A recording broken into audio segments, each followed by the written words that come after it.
Olá, eu sou a Lenore e você está no canal Diários Esquecidos. Hoje eu vou contar para vocês um conto presente no compêndio Clássicos do Horror, do Estranho e do Sobrenatural, que está presente na Amazon Kindle. Mas antes de começar, como sempre, eu gostaria de pedir, por favor, para você se inscrever no meu canal, deixar um like, fazer um comentário e, se possível, indicar esse vídeo / áudio para alguém que você pensa que possa gostar desse tipo de conteúdo. Se você estiver me ouvindo nas plataformas de podcast, eu gostaria de pedir, por favor, para você se inscrever no meu canal do YouTube. É bem rápido e você me ajudaria bastante a sair do flop, que tá bem difícil. Bom, mas antes de começar também, gostaria de informar para vocês que agora eu tenho um Apoia-se. Eu não monetizo as minhas plataformas de nenhuma maneira, né? Então, se você gosta do meu trabalho, se te faz bem e se você pode ajudar, é só entrar em apoia.se/os Diários Esquecidos e lá você vai ter um pouco de noção e acesso a todos os benefícios. Sem mais enrolação, bem, vamos lá? A História de Minha Amiga, por Catherine Crowe. Não sei quantas vezes você já prometeu me contar uma coisa extraordinária no gênero fantasmagórico que lhe aconteceu, disse eu, outro dia à minha amiga, mas algo sempre atrapalhava.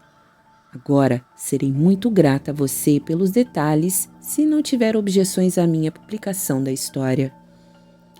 Nenhuma, disse ela, exceto no que diz respeito a nomes de pessoas e lugares. As circunstâncias são tão singulares que acho que merecem ser registradas. A parte do caso que aconteceu comigo eu atesto. E só posso dizer que tenho plena confiança na verdade do resto e que todas as averiguações que fiz tendem a confirmar a história.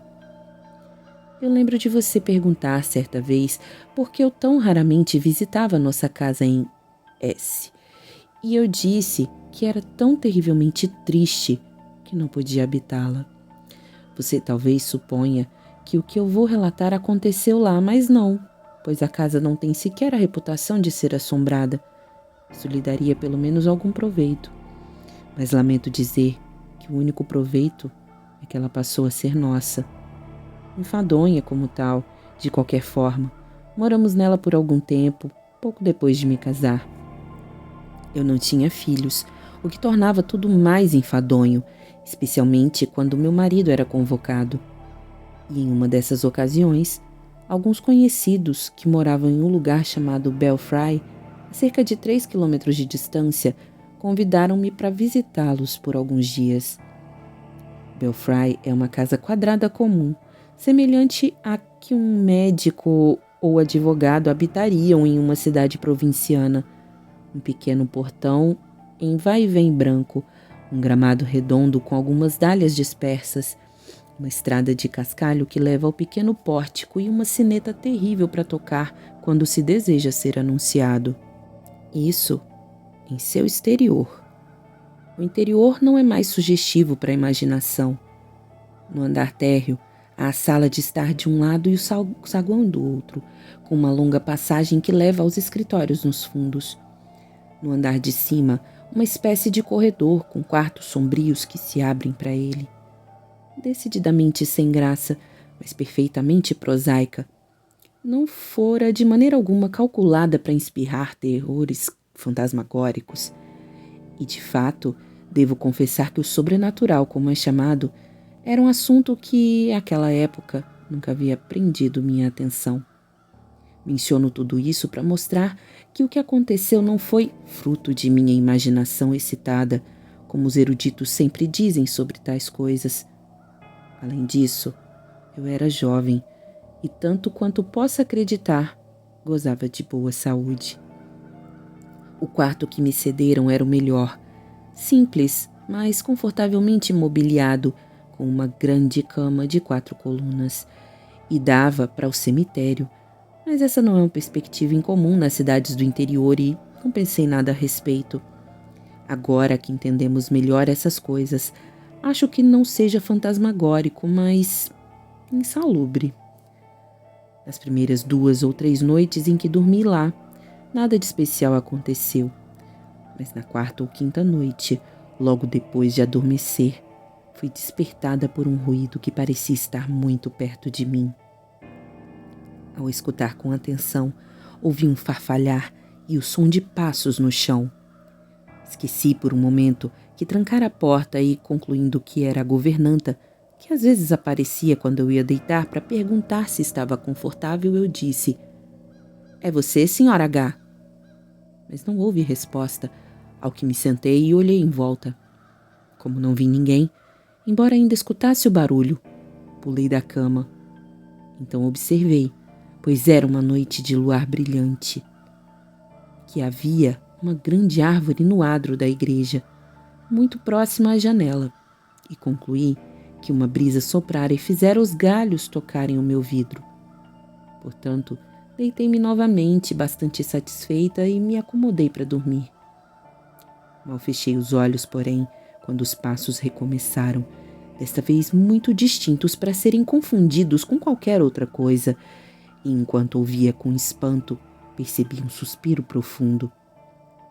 Eu havia me erguido sobre o cotovelo para ter meus ouvidos livres e logo vi as cortinas ao pé da cama, que estavam fechadas, abrindo lenta e suavemente. Não enxerguei nenhuma figura, mas elas foram separadas aparentemente pelas 2 mãos de alguém que se encontrava ali. Saltei da cama e corri para fora do quarto, gritando por socorro pelo corredor. Todos que me ouviram levantaram-se e saíram de seus quartos para saber o que acontecera, mas não tive coragem de dizer a verdade. Tive medo de ofender ou cair no ridículo e disse que fora acordada por um barulho em meu quarto e temera que alguém estivesse escondido lá. Eles entraram comigo e procuraram. Claro, ninguém foi encontrado. Um sugeriu que era um rato, outro que era um sonho e assim por diante. Mas então, ainda mais na manhã seguinte, imaginei que, em razão de suas atitudes, eles conheciam melhor meu visitante da meia-noite do que preferiam dizer. De qualquer forma, mudei de quarto e logo depois deixei Belfry, onde nunca mais dormi desde então. A história termina aí, no que me diz respeito, mas há uma sequência para o conto. Devo dizer-lhe que nunca mencionei tais circunstâncias porque sabia que seria apenas motivo de risos. Além disso, julguei que poderia aborrecer meus anfitriões, pois eles tinham a intenção de viajar para o exterior por algum tempo, e isso poderia interferir na sua partida. Agora, para minha sequência. 2 ou 3 anos após essa ocorrência, adoeci desesperadamente. Primeiro, dei à luz a uma criança que não sobreviveu. Depois, fui atacada pela febre tifoide que assolava a vizinhança. Estive à beira da morte por 11 semanas e não esperava me recuperar. Porém, veja só, eu me recuperei. Mas eu estava havia tanto tempo resgatando minhas forças que me recomendaram experimentar os efeitos de uma viagem marítima. Mesmo assim, não conseguia me sentar e fui conduzida como um bebê.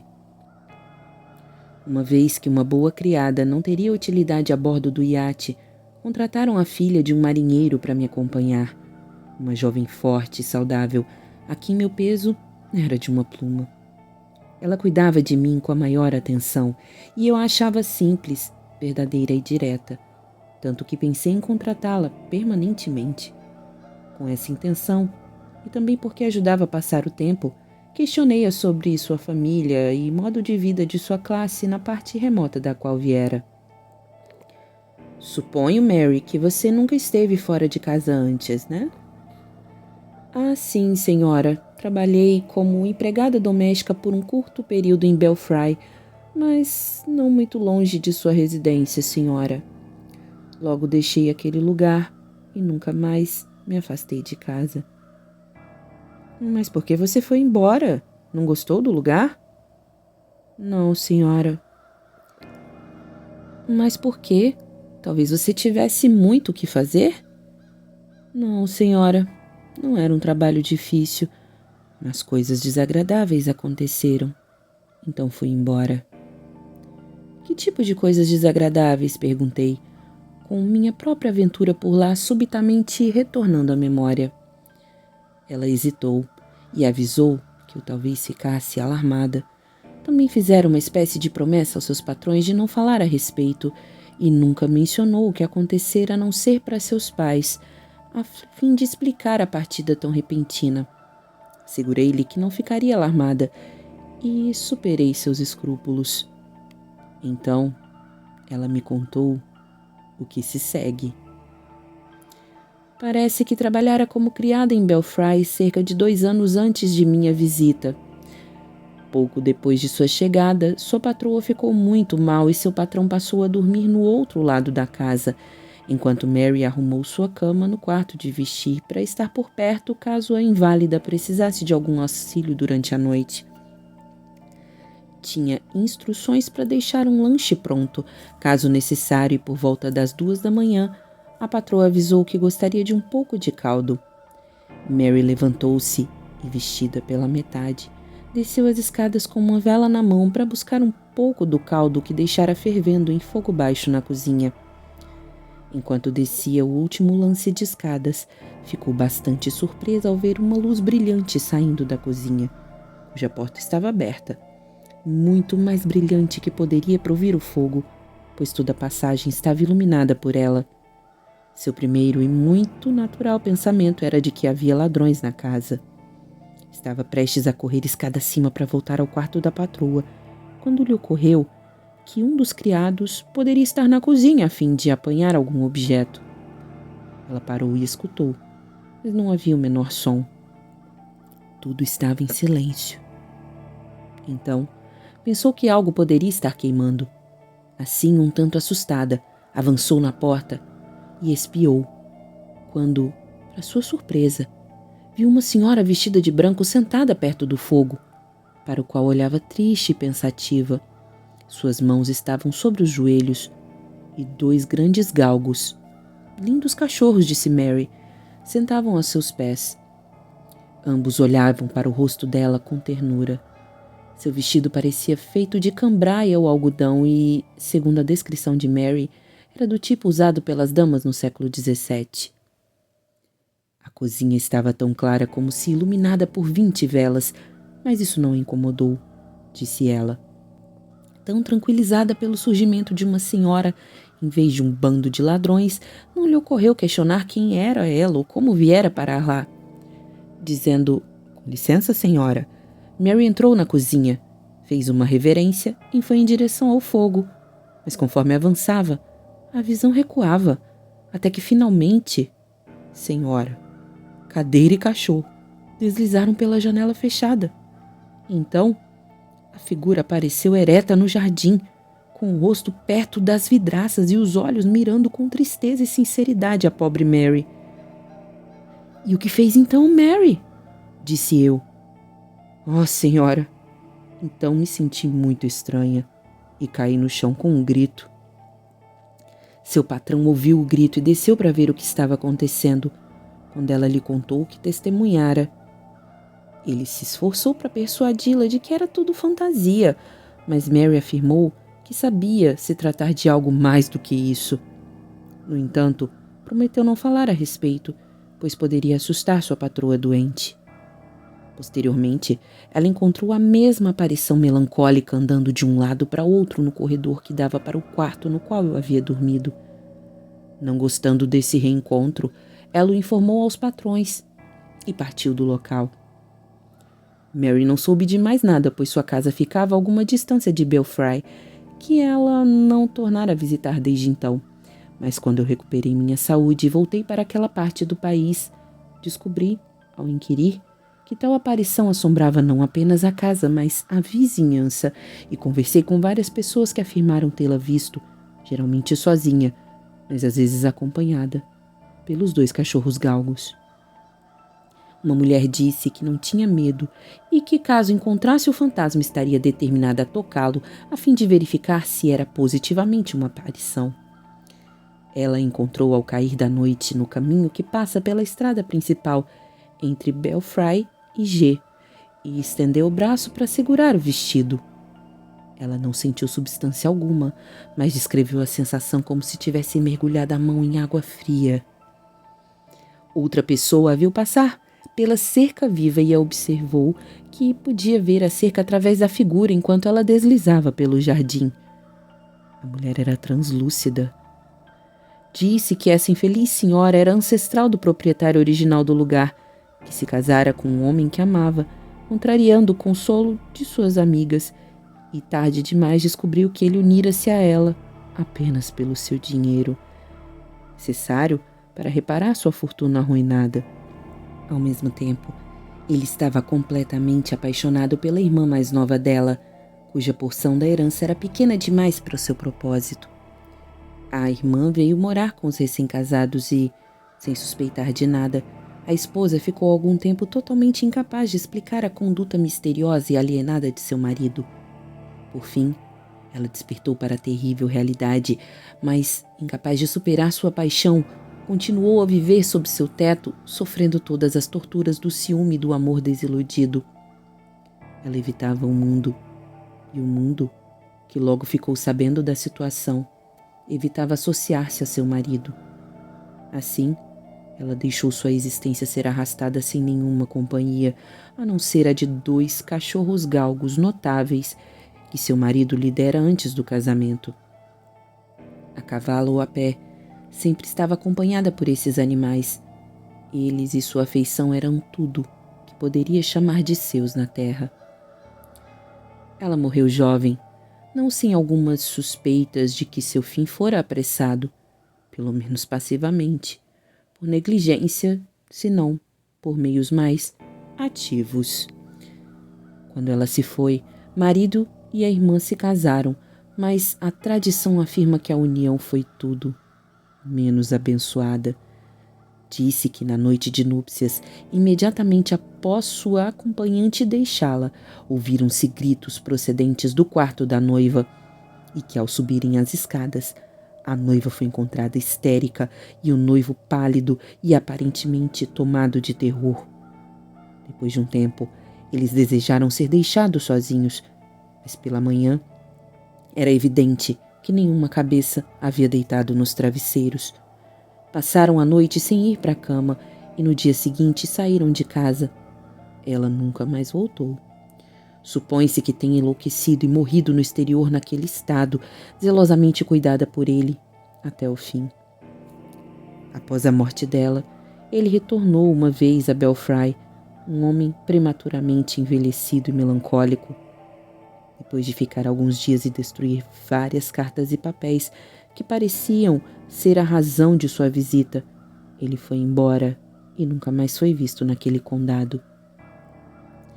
Ai de mim pela pobre natureza humana, como somos amaldiçoados na realização de nossos próprios desejos, como lutamos e pecamos para alcançar o que nunca iremos desfrutar.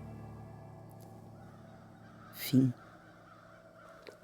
Bom, pessoal, eu vou aproveitar esse finalzinho só para falar algumas coisinhas sobre literatura clássica, né?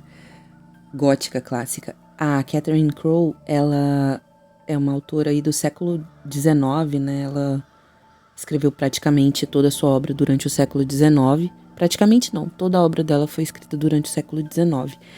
E ela escreveu livro infantil também, né? Enfim, mas ela realmente se tornou mais conhecida pela literatura gótica, né? Que é essa literatura de terror, de horror. E ela, supostamente, essas histórias que ela conta, né? São todas histórias que ela ouviu, essas histórias de terror. E havia sempre, e isso é comum até mesmo na literatura vitoriana, se a gente for analisar, esse sigilo em volta das histórias, né? Como se as histórias fossem reais, então eles não podem dizer o nome verdadeiro dos lugares, eles não podem afirmar, né, de qual cidade isso aconteceu. E a Catherine, supostamente, né, as histórias dela eram todas verdadeiras, então ela tem essa coisa, essa aura de mistério. Então, eu não sei se vocês entenderam, mas o conto, né, ela estava conversando com uma amiga e a amiga conta a história, né, de uma história sobrenatural que passou nessa mansão. A mansão se chama Belfry. Outra coisa interessante também sobre essas grandes mansões inglesas, né? Catherine, né, é inglesa. é que elas tinham nomes, né? Essas propriedades, elas tinham nomes, não exatamente somente endereços, né? Mas também nomes.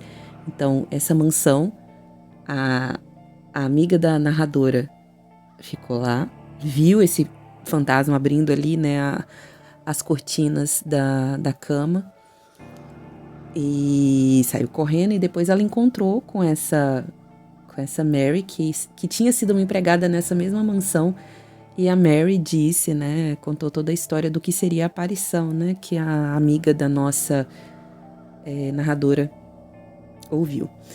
E outra coisa também, só mais uma curiosidade, talvez se vocês não quiserem eu corto um pouco isso, mas por que essa literatura mais antiga, ela não é tão atrativa para algumas pessoas, né, que leem hoje?